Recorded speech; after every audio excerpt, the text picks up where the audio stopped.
Support for this podcast comes from the law firm of Davis Malm. Whether you're a developer, property owner, manager, or commercial tenant, their real estate attorneys know the lay of the land, not just the law. Learn more at davismalm.com. WBUR Podcasts, Boston.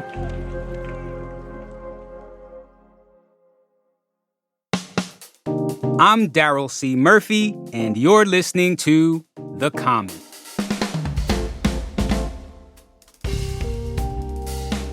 Associate Professor with UMass Boston's Department of Conflict Resolution, Human Security, and Global Governance, Karen Ross. Thank you for coming through to The Common. Thank you for having me. So, Karen, we want to have a discussion with you about how to talk or not talk about the war between Israel and Palestine. Now, this is a tough topic for a lot of people for a lot of reasons. There's outrage toward Hamas for their brutal attack on Israeli civilians, outrage toward the Israeli government for its oppressive treatment of Palestinians, and now its retaliation for Hamas's attacks. And this retaliation has led to civilian deaths. And of course, there is the grief of those who have lost loved ones through all of this.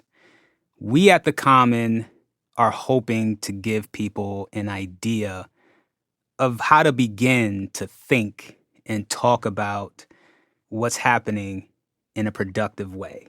Mm-hmm. And so we reached out to you because not only are you an expert in conflict resolution, but your work includes published research on Israel and Palestine. And we're hoping that we can put a finer point on the discussion today.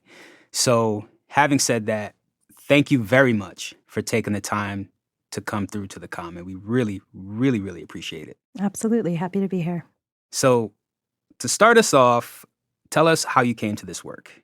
Okay, so I come to this work in two ways. One is from my academic side. You introduced me. So I do a lot of research on dialogue and dialogic processes and the kind of impact they can have on the social change and building a more positive society. Mm-hmm. And also as a practitioner. So I've done a lot of work facilitating and organizing dialogues in Israel and Palestine and related to Israel and Palestine, but also here in the United States around political polarization, also around other issues. What exactly makes discussion about Israel and Palestine so contentious, particularly if you're not directly affected? I think there's a couple of things. One is even people who are not directly affected look at this conflict and see how it relates to them, how it can relate to them, whether you're seeing that from a political lens, whether you're seeing that from the lens of kind of your own religious identity, or even just thinking about the possibility of the United States getting involved in this in ways that go beyond kind of statements by politicians and how that might affect us. That makes it harder to talk about in a kind of non-emotional way. Mm-hmm. And also because tensions are so high and there's so much looking at other groups as causing this and so on that it's hard to see beyond our own perspectives. Mm-hmm. Now, you mentioned groups, Mm-hmm. which brings to mind identity. What's the role of identity in how we approach this conflict right now? So, I mean, identity is a huge part of this conflict. Mm-hmm. Religious identity and national identity, political identity. The piece that is also, both makes this challenging, but is also something to think about in terms of how we can potentially engage in more productive conversations is remembering that identity groups that someone belongs to are not necessarily reflective of what they believe. Mm-hmm. And not seeing this all as a binary, right? So if you're Palestinian, you must support what Hamas did as part of Palestinian liberation. If you're Jewish or Israeli, that you are in favor of, wiping out the Gaza Strip right now. I'm seeing some of this in the discourse, right? And it's something that happens in periods of heightened tension and violence, that there's a lot of generalizing about other people. Mm-hmm. And that makes it harder to engage in conversation. But at the same time, I think It offers us an opportunity to remember that we're all more than just who we're born to and what religion we follow or, what our passport says. And that's an opportunity to learn maybe also what some of the nuances are and what people believe and why this is so difficult for everybody. Mm-hmm. Well, what are the first steps people can take to begin to engage this, to think through it, and to start talking about it? One of the first things that people can do is think about what they want to get out of these conversations. Mm-hmm. So, some people might really be looking for information because it's a very long-standing conflict. And, a lot of people it's not something that they've necessarily been following or, aware of up until the last 10 days. And so they might be looking for information. So that's one kind of conversation. Some people might feel a need to share with others kind of what they're experiencing right now, their emotional state, thinking about what they're hoping to get out of conversations and related to that, then who they might turn to. Mm-hmm. Thinking about who's in the inner circle, what you're asking of people who are most directly affected.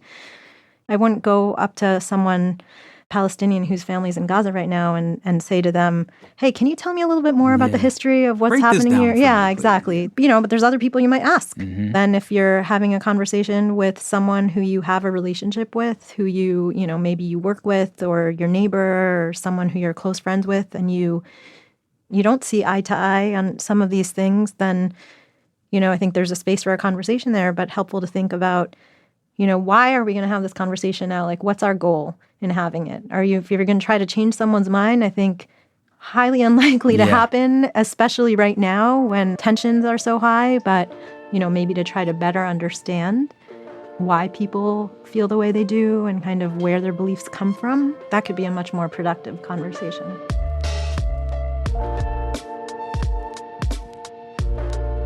We're going to take a quick break, but we'll be right back.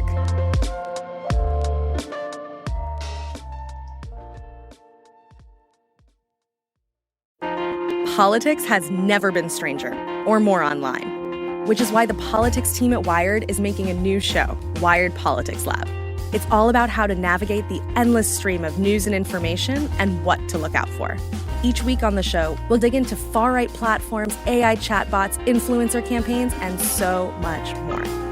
Wired Politics Lab launches Thursday, April 11th. Follow the show wherever you get your podcasts. And we're back with more from Karen Ross of UMass Boston. Can you talk to me about when a person should just simply avoid the dialogue? Maybe you need to talk or something, but this is just not the place, or these are just not the folks. They're not going to hear me. What does that look like? Well, I think there are places where you might feel like sharing your story is not safe. Mm-hmm. But also, again, thinking about what you want to get out of a conversation, right? So when I think about dialogue, I really think about a space where people can share their stories and also feel like they're really listened to and understood. I don't know if that's possible right now. Maybe the dialogue that you need to be having right now is with, kind of like we talk about in anti-racism work in the United States, like affinity groups, right? Mm-hmm. You need to be having those conversations with people who can hear you right now and help you feel like you've been understood, or people who perhaps you have a strong relationship with. Mm-hmm. So, that probably feels a lot more comfortable than someone having a conversation with someone they've never talked to about these issues before. Mm-hmm. Mm-hmm.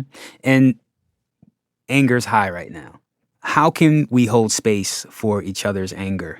Yeah, well, there's a couple of things. I can talk about this a little bit from the perspective of when I facilitate dialogues, we always set ground rules, right? Yeah. At the beginning of a conversation, of course, if you're having a conversation with a neighbor or coworker, you're not necessarily going to say, all right, here are the ground rules for this conversation. You might, but even if not, I think some of the things that we talk about in those ground rules are relevant to think about in those even just one-to-one dialogues.